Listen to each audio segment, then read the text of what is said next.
नमस्कार दोस्तों, स्वागत है आपका अपने चैनल मिस्टर एचबी क्लासेज पर। दोस्तों, कच्चे कर्मचारियों से जुड़ी खबरें आ रही हैं 3-4 जगह से। आइए जान लेते हैं कि करके। सबसे पहले खबर ले लेते हैं जो होमगार्डों की तैनाती से संबंधित है, जो कई दिन से ये मुद्दा चर्चा में है और इस पर लगातार खबरें आ रही हैं। तो जान लेते हैं कि करके। आइए, तो आगे बढ़ने से पहले रिक्वेस्ट है, चैनल पर पहली बार आए हैं तो चैनल को जरूर सब्सक्राइब कर लीजिए। देखिए, स्वास्थ्य विभाग में होमगार्डों की तैनाती को लेकर विवाद। तो स्वास्थ्य विभाग में निजी सुरक्षा कर्मचारियों की सेवाएं खत्म करके होमगार्ड की तैनाती करने को लेकर हरियाणा कर्मचारी संघ और हरियाणा होमगार्ड वेलफेयर एसोसिएशन आमने सामने आई है। संघ इस फैसले का विरोध कर रहा है और मांग कर रहा है कि निजी सुरक्षा कर्मचारियों की सेवाएं जारी रहनी चाहिए, जबकि यूनियन की मांग है कि जल्द ही गार्डों को अस्पतालों में तैनात किया जाए। तो हरियाणा सरकार ने 3 जनवरी को ही मार्च तक निजी सुरक्षा कर्मचारियों की सेवाएं बहाल की हैं। ऐसे में मार्च के बाद यहां पर होमगार्ड तैनात किए जाने हैं। ठीक है, इस खबर को हमने आप लोगों को उसी दिन दिखा दिया था प्रमुखता से। तो होमगार्ड एसोसिएशन संयोजक संदीप शर्मा ने सभी कर्मचारी संगठनों से अपील की है कि कर्मचारियों के मानवाधिकारों की रक्षा के लिए बनाए गए संगठन इस कदर वर्दीधारी जवानों से दोहरी नीति का प्रयोग न करें। तो ये खबर आ रही है और ये दूसरी जगह से, एक और जगह से आई हुई है, उसको भी हम साथ में ले लेते हैं पहले इसी को। ठीक है, यहाँ पर क्या कहा गया है, ये यमुनानगर भास्कर में है कि सुरक्षा कर्मियों की जगह होमगार्ड न रखे जाएं। तो ये बात है कि स्वास्थ्य विभाग में कार्यरत सुरक्षा कर्मियों की जगह होमगार्ड तैनात करने के संकेत मिलने पर सुरक्षा कर्मी विरोध पर में आ गए हैं। आउटसोर्स सुरक्षा कर्मियों के संगठन के जिला अध्यक्ष संदीप सैनी ने चेतावनी दी है कि स्वास्थ्य विभाग में कार्यरत सुरक्षा कर्मियों की जगह होमगार्ड को तैनात किए जाने का पूरे प्रदेश में विरोध किया जाएगा।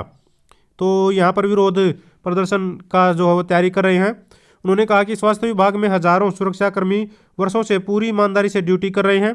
कोरोना काल के मुश्किल समय में भी सभी सुरक्षा कर्मियों ने जान की परवाह किए बिना ड्यूटी को अंजाम दिया है।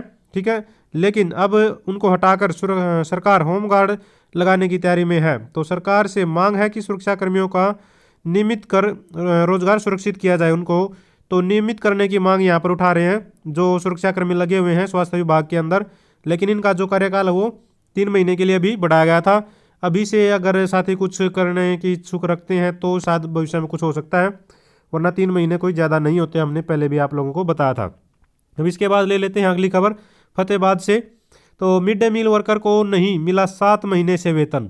तो 6-6, 7-7 महीने हो जाते हैं कर्मचारियों को वेतन मिले हुए, पता नहीं क्या कुछ चलता रहता है, कहाँ पर चला जाता है इनका बजट। यहाँ पर देखिए क्या कुछ बताया गया है कि mid day meal worker helper को 7 महीने से वेतन नहीं मिला है और न ही पिछले 3 साल का वर्दी भत्ता मिला है।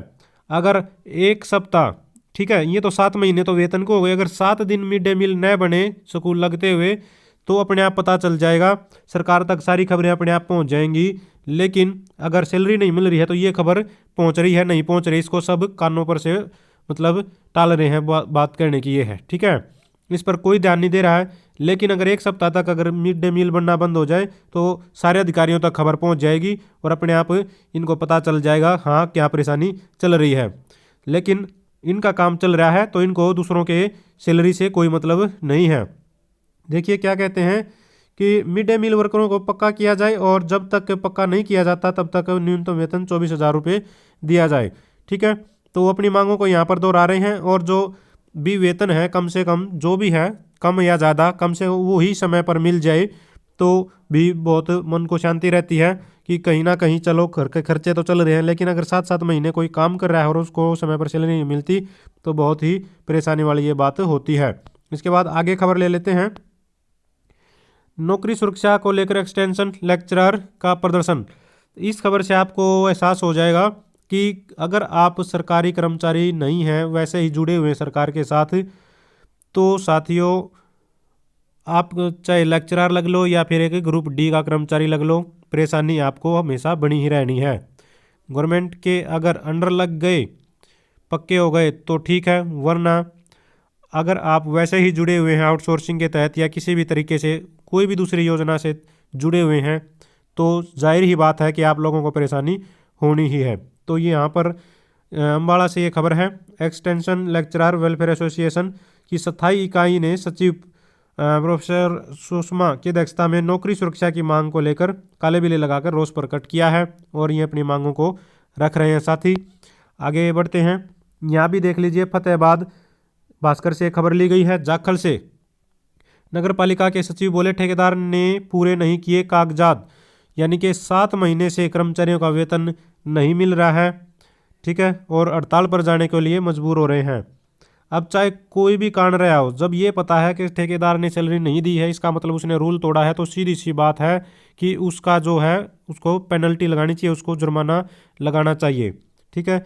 क्या कुछ परेशानी चल रही है और क्या बोल रहे हैं प्रधान, यहाँ पर देख लीजिए। पहले मुख्य बातों को देखते हैं। सफाई कर्मचारियों ने 2 महीने पहले ही मुझे पत्र लिख वेतन न जारी होने की बात कही थी। तो प्रधान बोल रहे हैं कि इसके संदर्भ में सचिव को दिशा निर्देश देते हुए पत्र जारी किया हुआ है। यहाँ तक कि यह भी निर्देश दिए गए थे कि अगर टेंडर की शर्तें पूरी नहीं होती तो उसको कैंसिल भी कर दिया जाए। कीर्ति मित्तल प्रधान नब्बा जाखल। तो ये अच्छी बात है भाई, एक टर्म एंड कंडीशन होती है जब किसी को ठेका दिया जाता है, अगर टर्म एंड कंडीशन को पूरी नहीं करता है तो उसका ठेके को कैंसिल कर देना चाहिए, बिल्कुल कर देना चाहिए, ताकि दूसरे को भी नज़ीर पेश हो भाई हाँ गलत नहीं करना चाहिए किसी के साथ। इसके बाद जो सचिव हैं सौरभ जैन जी, ये नगर पालिका जाखल से, ये क्या बोल रहे हैं देख लीजिए। बिल प्रस्तुत होते ही अदायगी कर दी जाएगी। जाखल नगर पालिका की ओर से डोर टू डोर कलेक्शन के लिए ठेकेदार को 1 लाख रुपए प्रति महीने का टेंडर अलॉट किया हुआ है, लेकिन ठेकेदार ने अभी तक बिल नहीं पहुंचाए। अब अगले सप्ताह तक यह प्रस्तुत करने की बात कही है। जैसे ही बिल प्रस्तुत हो जाएंगे उनकी अदायगी कर दी जाएगी। तो क्यों नहीं कर रहा है ये भी तो पूछना चाहिए, साथ में सवाल तो उठाना ही चाहिए, पूछना चाहिए। खुद तो वो लोग अपना घूमते रहते हैं, गाड़ियों में ऐश करते हैं, लेकिन कर्मचारियों को घर चलाना मुश्किल हुआ रहता है। तो इस तरह की खबरें बहुत दुखदायी होती हैं और हड़ताल है या प्रदर्शन है अपने उच्च अधिकारियों तक, मंत्रियों तक जरूर जाना चाहिए ऐसी खबरों को लेकर। तो ये आज की सारी खबरें थी कच्चे कर्मचारियों से जुड़ी। अगर आप भी चाहते हैं समय पर आपको हरियाणा में एजुकेशन से रिलेटेड कच्चे कर्मचारियों से जुड़ी सभी खबरें समय पर मिलती रहें, तो चैनल को जरूर सब्सक्राइब करें, वीडियो को लाइक करें, दोस्तों के साथ शेयर करें। Thank you very much.